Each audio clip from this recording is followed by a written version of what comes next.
When a woman begins to disengage emotionally, her communication undergoes a subtle but profound transformation. The lies that emerge during this time are rarely born from a place of overt malice or a desire to cause pain directly. Instead, they are sophisticated tools of self-preservation meticulously crafted to protect her own inner world. Her primary concerns shift from the health of the relationship to safeguarding her self-image, her emotional comfort, and her ego. She is also, often subconsciously, ensuring she maintains access to the stability and benefits you continue to provide, be it emotional support, financial security, or simply the familiar comfort of your presence, while she psychologically prepares her exit. This is where men fundamentally misinterpret the situation, assuming that any lie must be a clear and aggressive act of betrayal. In reality, the most damaging deceptions are not loud proclamations of infidelity or harsh words. They are quiet, almost imperceptible shifts in energy and language. These lies are whispered in the carefully measured tone of her voice when she says, "Of course I care about you," but her actions consistently fail to align with that statement. You won't find them in a dramatic confession, but in the quiet absence of support when you are at your most vulnerable. They are written in the subtext of her excuses, like the frequent use of "I'm just tired," which becomes a blanket term to cover a deeper exhaustion not of the body, but of the spirit, a fatigue specifically with the effort required to maintain the illusion of intimacy with you. They are embedded in declarations like, "I just need some time to figure myself out," a phrase that sounds like a journey of self-discovery, but is often a process of strategic detachment, allowing her to slowly withdraw without ever having to confront the guilt of stating the blunt truth. Her love has faded. The immense power these lies hold over a man does not stem from their complexity or genius, but from the depth of his own need to believe them. When faced with the crumbling edifice of a relationship he has invested in, a man will often choose the comforting lie over the devastating truth. The lie, however painful, offers a narrative he can endure. It provides a storyline where there is still a chance, where the problem is timing, stress, or her personal journey, all things that can theoretically be fixed or waited out. The truth, by contrast, is a definitive ending. It is the shattering of the shared future he envisioned, the irreversible collapse of the identity he built as her partner. Therefore, he becomes an active participant in his own deception, clinging to the words she offers because they are the only thing keeping the painful reality at bay. He chooses the slow, lingering ache of false hope over the sharp, clean break of truth, not realizing that the former is far more corrosive to his spirit. In the long run, the landscape of emotional disengagement is often mapped through a series of common, almost rehearsed phrases. These are not random statements, but specific linguistic tools designed to achieve a soft landing for her, each with a clear and devastating translation that men, in their hope, consistently choose to ignore. The first, and perhaps most masterful, of these is the "I love you, but ... lie. This construction is a work of emotional engineering, allowing her to sound compassionate and conflicted while systematically creating distance. When she says, "I love you, but I'm not ready for a commitment," or ... but I need space to find myself, the word "but" functions as a trapdoor. It negates everything that came before it, serving as her psychological escape hatch. The truth that men must confront is that authentic, unwavering love is never followed by a qualifier. If she truly loved you, there would be no need for conditions or caveats. Her actions would align with her words without hesitation. What she is offering in this scenario is not love, but its hollow echo, pity. And accepting pity disguised as love is a uniquely cruel fate for a man, as it demands he invests his remaining emotional capital into a connection that exists only as a facade, chaining him to a ghost of what he thought he had. Another frequent and deeply insidious lie is the good man compliment. She will look at you with a veneer of sincerity and tell you, "You are such a good man. You deserve so much better than me." On the surface, this feels like flattery, a recognition of your inherent value. A man hears this and often misinterprets it as her own insecurity, a problem he can solve by proving his devotion even more fiercely. But dig deeper, and the reality is far darker. This is a polite rejection meticulously dressed in the language of praise. It is a deflection strategy. If you are truly such a good man, the logical question is why she isn't fighting to keep you. The answer is simple and painful. Your goodness is irrelevant because her desire is gone. Desire is the engine of a romantic relationship, and no amount of moral character or kind deeds can substitute for its absence. This lie allows her to frame the breakup as her own unworthiness, painting herself as the tragic figure who is magnanimously setting you free for your own benefit. In reality, she is sparing herself the discomfort of looking like the cold-hearted person who fell out of love, leaving you bewildered and grappling with the paradox of why being good was ultimately not enough. Then comes the most hope-killing lie of all, the "I'm not ready" or "I need space" narrative. This is particularly devastating because it plants a seed of false potential in a man's heart. It sounds so reasonable, so modern and introspective. I just need to focus on myself right now, or I need some time alone to figure things out. A man hears this and constructs an entire future around it. He thinks, if I am patient, if I give her this time without pressure, if I prove my steadfast support, she will heal, find herself, and return to me ready for the love I've been offering all along.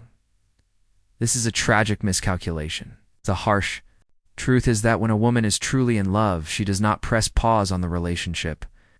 Genuine love is urgent and compelling. It seeks closeness, not distance. Her request for space is rarely about solitude for reflection. More often, it is a polite and non-confrontational way to create distance while she explores other options or simply acclimates to a life without you. You, in giving her this space, are not being respectful. You are being strategically sidelined, granting her the freedom to detach on her timeline while you remain loyal to a promise that was never real. You become her insurance policy, a source of emotional security kept in reserve. All while you wait for a reunion that was never her intention.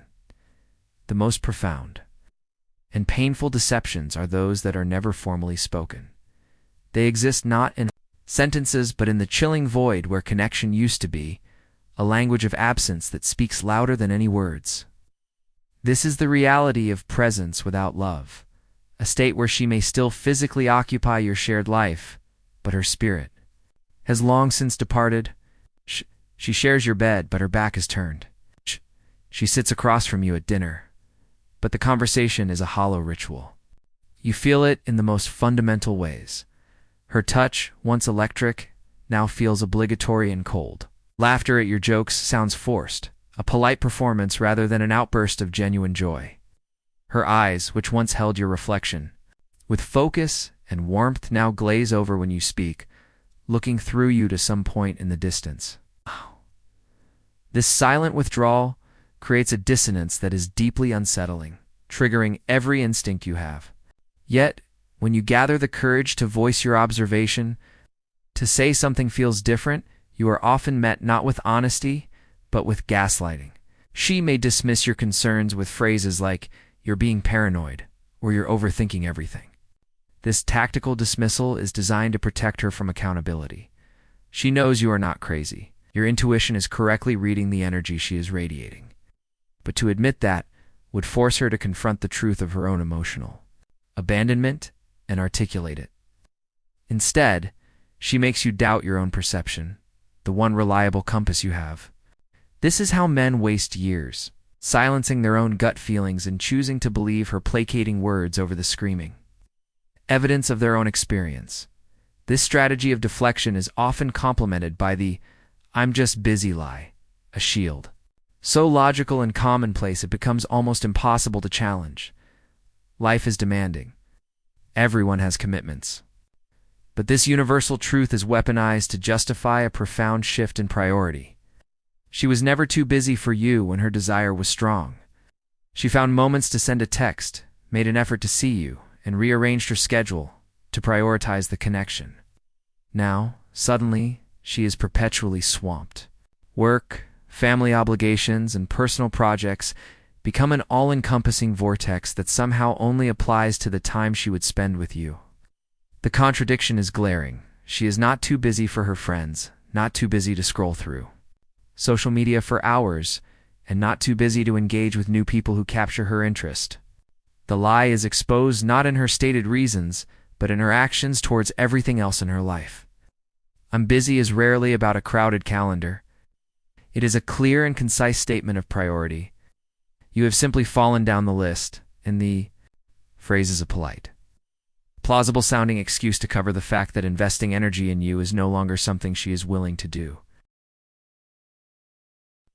It is a passive-aggressive withdrawal, because men are often conditioned to be understanding and not needy. Accept this lie, internalizing the blame and trying to be more accommodating, all while the emotional distance grows into a permanent chasm as the emotional connection withers. A woman often feels a compelling need to manage the narrative of the breakup, to exit the relationship without wearing the label of the villain.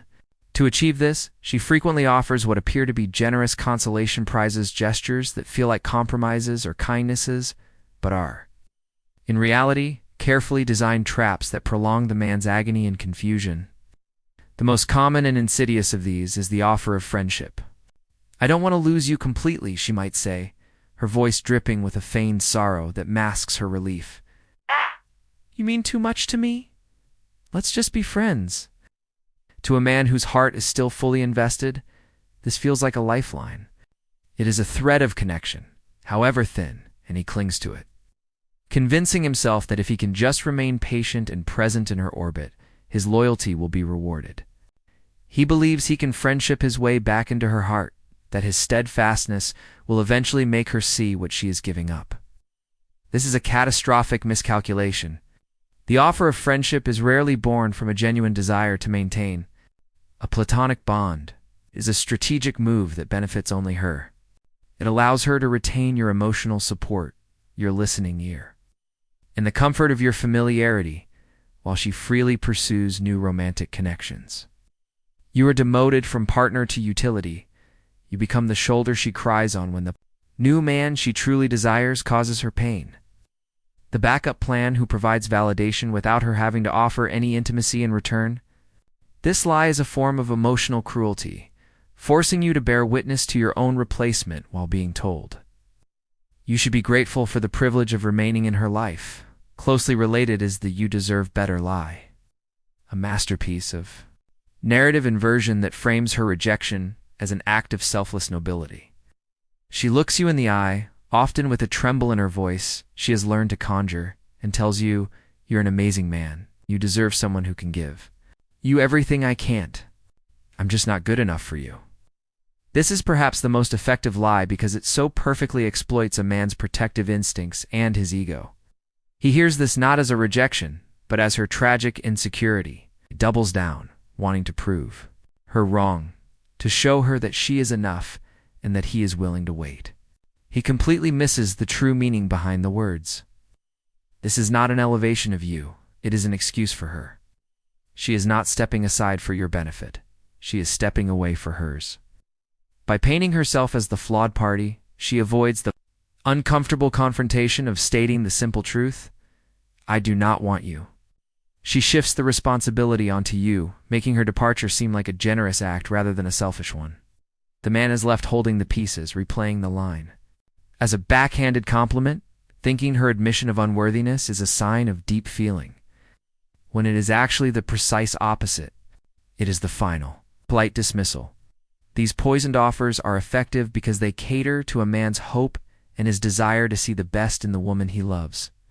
They are crafted to be palatable, to take the sharp, brutal edge off the truth and replace it with a dull, lingering ache that feels more manageable in the moment. But this manageable ache is far more dangerous. A clean break, however painful, allows for healing to begin. These consolation prizes, however, keep the wound open and infected. They create a purgatory of false potential, where the man is never truly free to move on because he has been given a role to play the loyal friend, the understanding ex, the one who deserves better, but is waiting for her to become that better option. He fails to realize that, in accepting these terms, he is not preserving a connection. He is merely volunteering to be the audience for her next act, all while his own life remains on pause. The entire architecture of these gentle lies rests on a single, brutal foundation. They are designed for her comfort, not your clarity.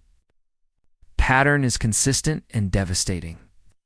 Each softened phrase, each offer of friendship, each claim of unworthiness is engineered to preserve her self-image, manage her guilt, and maintain a safety net. All while systematically dismantling the relationship. She lies not necessarily because she is malicious, but because she is human and seeks the path of least resistance, a path that allows her to exit without wearing the villain's mask. She understands on some level that the unfiltered truth, I don't love you anymore, or worse, I never loved you the way you loved me, would be a clean, sharp cut. It would cause immediate, intense pain, but it would also be definitive. It would grant you the freedom of certainty, the permission to be righteously angry, and the clear, unmistakable signal to begin moving on. This is what she avoids at all costs. Instead, she administers a drip feed of diluted rejection, a mixture of half-truths and false hope that prolongs the inevitable. This slow-release poison is far more destructive because it keeps you tethered to a corpse of a relationship, forever analyzing her words for hidden meaning and waiting for a change that will never come. This behavior is deeply tied to the fundamental way many women experience attraction and connection. For many, love is not a decision, but a feeling, a wave of emotion and desire that can ebb as unexpectedly as it flowed. When that emotional charge fades, the historical loyalty, shared sacrifices, and stability you provided become irrelevant to the new equation of her desires. She feels justified in seeking what she wants elsewhere. But to admit this would force her to confront the fact that she is discarding a good man for the nebulous promise of something else. To avoid this mirror, she scripts a new narrative, where she is not the quitter, but a nuanced heroine making a difficult choice for the best of everyone involved. Furthermore, there is often a powerful aversion to finality. Unlike a clean break, a lie-riddled exit leaves the door slightly ajar. This isn't about keeping you, it's about keeping her options open. It's the emotional equivalent of hedging a bet. If the new man she desires disappoints her, or if her life takes a lonely turn, the pathway back to your support remains available. You are kept in orbit as a plan B, a source of validation to be utilized if needed, all while you misinterpret her vague reassurances as signs of lingering love. The most critical truth a man must accept is that real love is not ambiguous. It is not silent, busy, or conditional. If she truly loved you, you would feel it in the urgency of her actions, not the hollow poetry of her excuses. You would see it in her effort to bridge gaps, not her talent for creating them. You would know it in her unwavering presence, not her consistent absence. Her words would be reinforced by her behavior, not contradicted by it. Therefore, the ultimate responsibility for breaking free from this cycle falls on you. It requires the courage to silence the hopeful voice that clings to her lies and to listen instead to the older, wiser voice of your own intuition, the one that already knows the truth.